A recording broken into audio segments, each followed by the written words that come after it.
In this video, we'll give some examples of how to add and subtract numbers that have decimal parts. For example, if you had a number like 0.05 and you're trying to add a number like 0.03, we can just think about the place values of these numbers. So this is 5/100ths and this is 3/100ths. So when we add 5/100ths to 3/100ths, you get exactly what you would expect. You get 8/100ths, because 5 plus 3 is 8. Similarly, if we were to subtract these numbers, if we have 5/100ths and we take away 3/100ths, well, we're just left with 2/100ths. So now how would you do a more complicated sum? Say you had 0.47 and you were adding 0.41. Well, we have 7/100ths here and 1/100th here, so our sum should have 8/100ths. And we have 4/10ths here and 4/10ths here, so our sum should also have 8/10ths.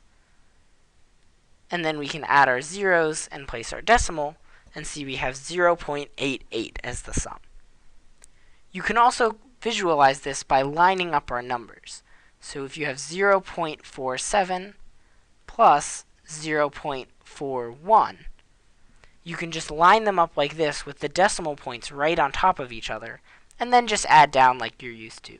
7 plus 1 is 8, 4 plus 4 is 8, bring down your decimal, 0 plus 0 is 0. And that gives you your answer. Similarly, if you wanted to subtract these numbers, you could line them up like we did and subtract down. So 7 minus 1 is 6, 4 minus 4 is 0. Bring down your decimal, 0 minus 0 is 0. So we get our answer is 0.06. So now let's move to some more complicated examples from your handout.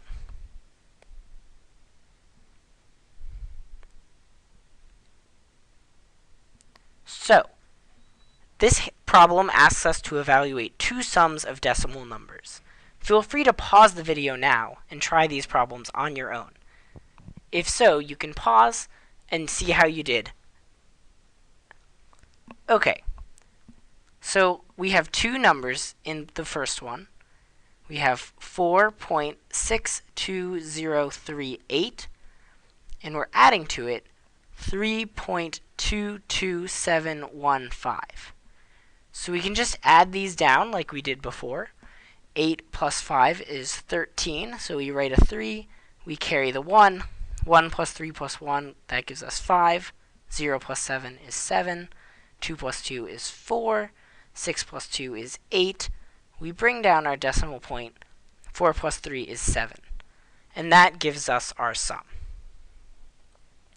Now this next one is a little more complicated because one of these numbers has more digits than the other. So we have 32.1936, and we're adding to it 7.243. When we're lining the numbers up, we want to make sure that the decimal points are in the exact same place. So we'll put our 7 here, our 2 here, our 4 here, and our 3 here. Now we can just add like normal. 6 plus nothing is 6. 3 plus 3 is also 6. 9 plus 4 is 13. We carry the 1. 1 plus 1 plus 2 is 4.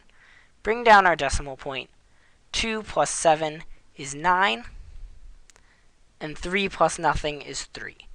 So the sum of these two numbers is 39.4366. Now let's try subtracting these numbers, which is number 4 on your handout. Again, we can line up the numbers in the same way. 4.62038 minus 3.22715. 8 minus 5 is 3. 3 minus 1 is 2. 0 minus 7, well, we need to bring this in a 1 and make this a 10, so we get 3. Then we can make this into a 5. We get an 11. This is 9. 3 and then 4 minus 3 is 1. So the difference between these two numbers is 1.39323. Pause the video now and see if you can do the last one on your own.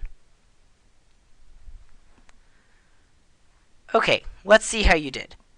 Let's line up the numbers in the same way as before. And remember, we want the decimal points to be right on top of each other. So here we have 7.243. Now we can just subtract down. 6 minus nothing is 6. 3 minus 3 is 0. 9 minus 4 is 5. 1 minus 2, well, we need to take 1 from here, and that gives us a 9. We bring down our decimal points, and then 31 minus 7 is 24. That gives us the difference between these two numbers is 24.9506.